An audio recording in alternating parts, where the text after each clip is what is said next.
Hi, I'm Lights Camera Jackson and welcome to LCJ Live. Today is Sunday, June 5, 2022, and once again, Top Gun rules. Wow, only a 32% drop for Top Gun Maverick from about 126 million last weekend to 86 million this weekend. Wow. A lot of people went for a second time. Some people I know went to see it for the first time and loved it.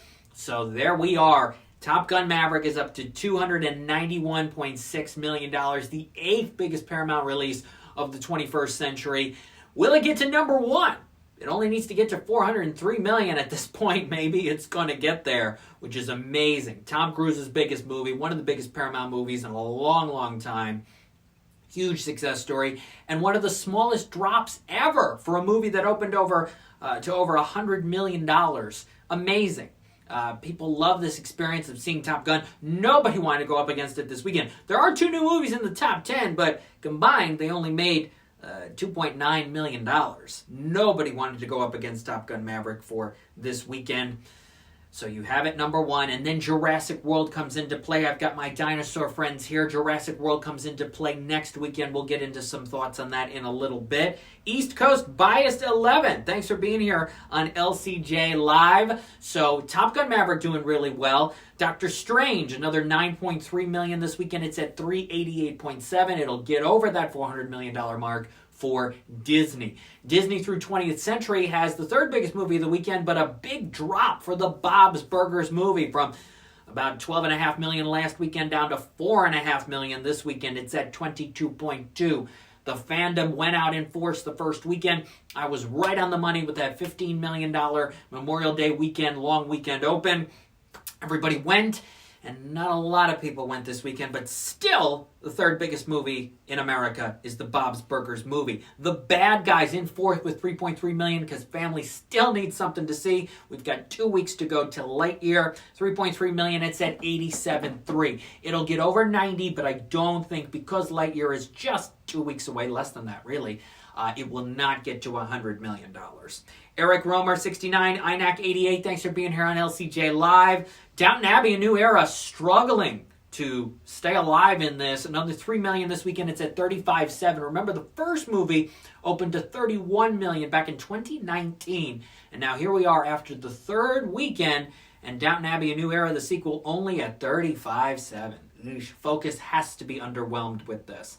Everything Everywhere All at Once, a new milestone for A24's film, crossing the $60 million mark this weekend, adding $2 million to its total. It's at 60.6. It's still the 6th biggest movie in America, and it's been out for 11 weeks. Wow, that is fantastic. Vikram, one of the new movies, 1.8 million. Sonic the Hedgehog 2, another 1.7 million. It's at 188.3. It'll get over 190, but because, again, Lightyear is right around the corner, it will not get over 200 million for Paramount.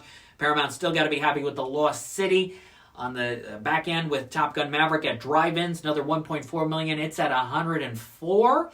Maybe it'll even get to 105. We'll see how this week it does. And rounding out your top 10 this weekend, Crimes of the Future with $1.1 million. Not a huge interest for that movie, just a small core group of people who wanted to go see that in the theaters this weekend.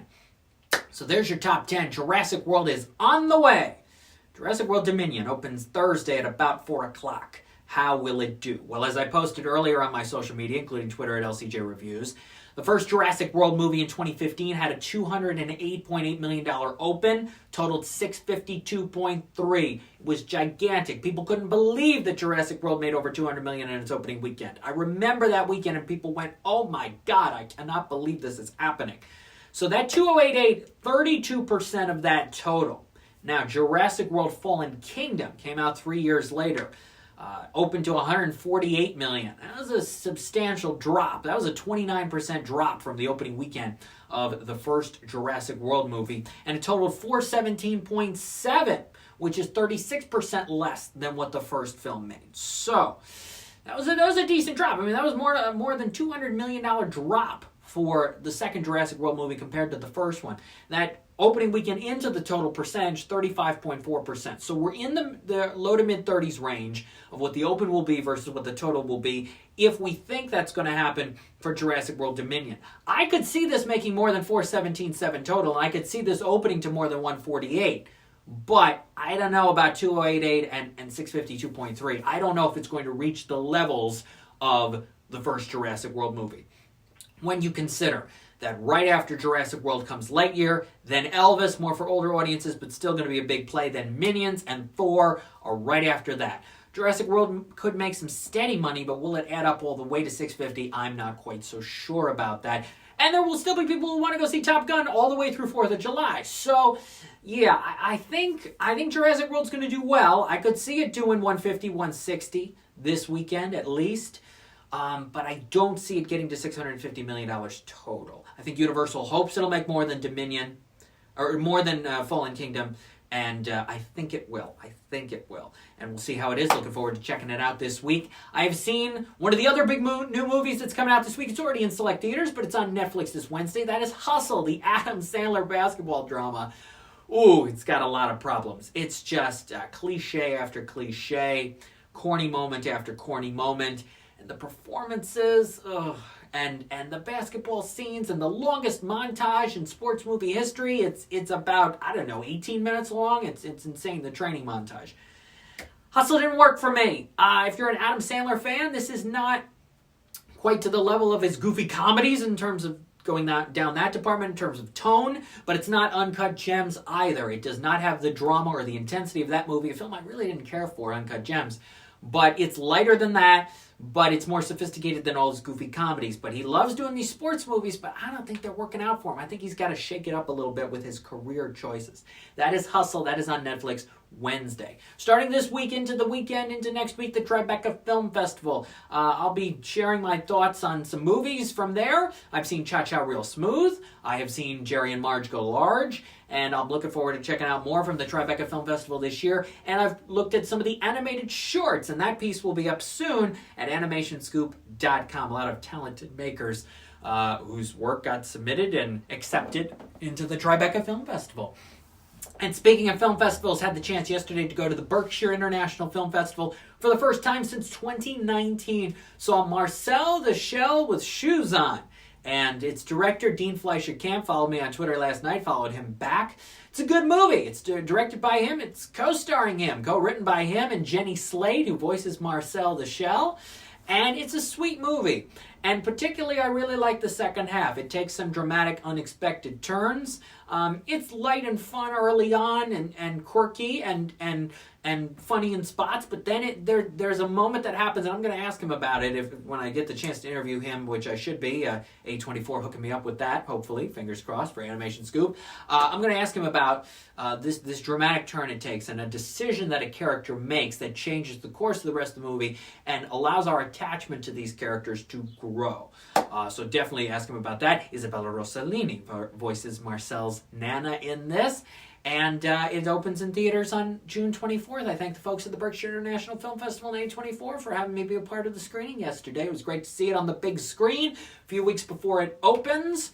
And Jenny Slate, she's in the Bob's Burgers movie, but also her voice work in feature films like the Secret Life of Pets movies and Zootopia and Lego Batman, several other animated movies. She continues a great run of excellent animated movie and animated voiceover performance work. Very, very nice from Jenny Slate.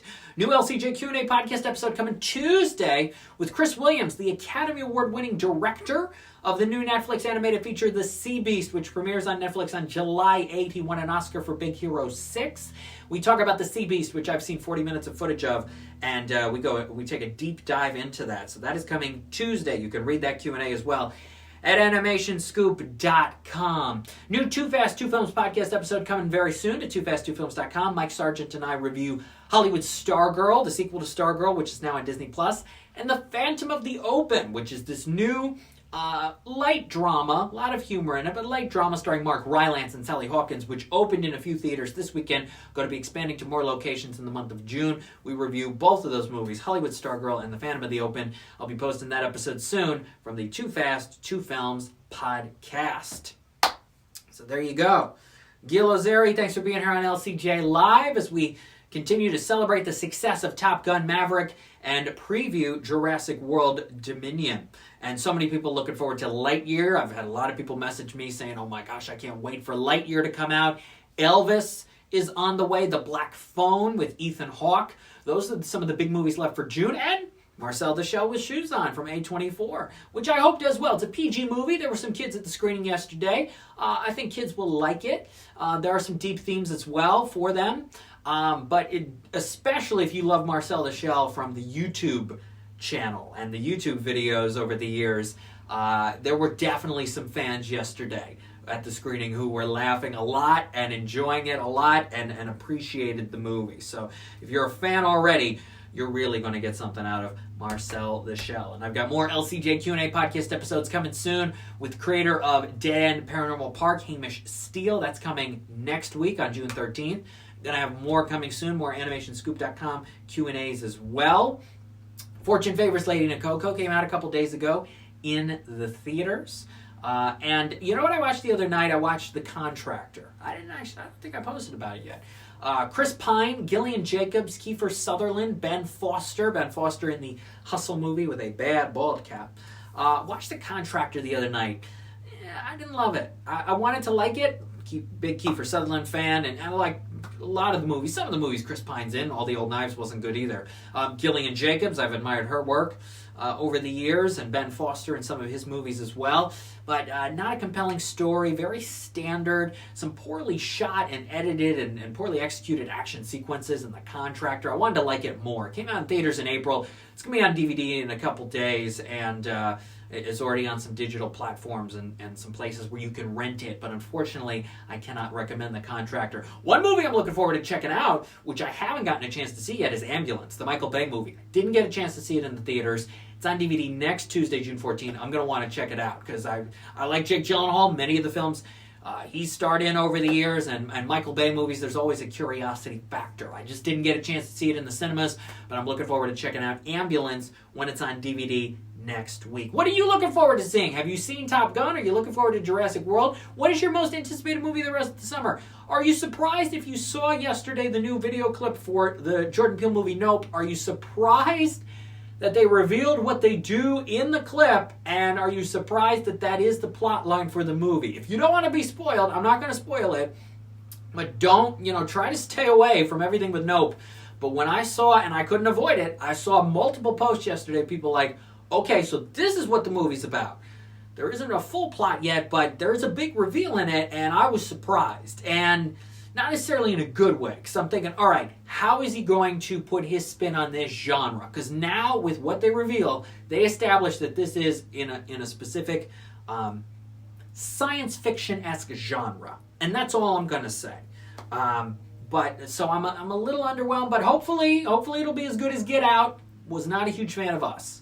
Liked Get Out much more impressive script and performances and impact than Us. But hopefully Nope is very good. Comes out in July 22. And there's still, besides Lightyear and Bob's Burgers, which is out now, several animated movies on the way. Luck is on Apple TV Plus August 5. But you've got in the theaters coming DC League of Super Pets, Paws of Fury, and Minions, The Rise of Gru. In July, all three of those in July after Lightyear. So a lot for families to look forward to, though they're still going to Bad Guys and Sonic the Hedgehog 2, making $5 million combined this weekend. Families still need something to see. So a lot left for the summer movie season. What are you looking forward to? I'm looking forward to Elvis and Lightyear. And Minions should be fun. Thor, fingers crossed it's all right. Looking forward to the Super Pets and Nope. Bullet Train, I hope is good. And the rest of August, we'll have to see if some bigger movies fill in for some of those final weekends of the month of August. But, hey, Doctor Strange and Top Gun are keeping movie theaters alive and thriving through the summer movie season so far. Downton Abbey, a little bit. Bob's Burgers, a little bit. Bad Guys and Sonic and Everything Everywhere All at Once as carryovers. And The Lost City as a carryover for the drive-ins, keeping the drive-ins going. But all the indoor and drive-in theaters should do really well this weekend with Jurassic World Dominion.